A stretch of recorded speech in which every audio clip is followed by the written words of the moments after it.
Hey guys, Ryan with Premiere. So I'm out here. It's finished. This is a new install. This was basically a hill that was covered with trap rock, and we came in with BK paving, did some site work. Gateway Fence did the fence installation.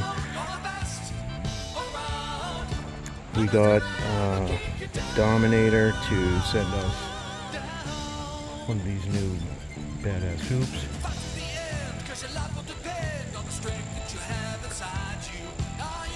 And the sport surface is made by Flex. Customer's very happy. Just had a little meeting with them about everything as we put the posts and the nets up for them. All said and done, another winner from Premiere.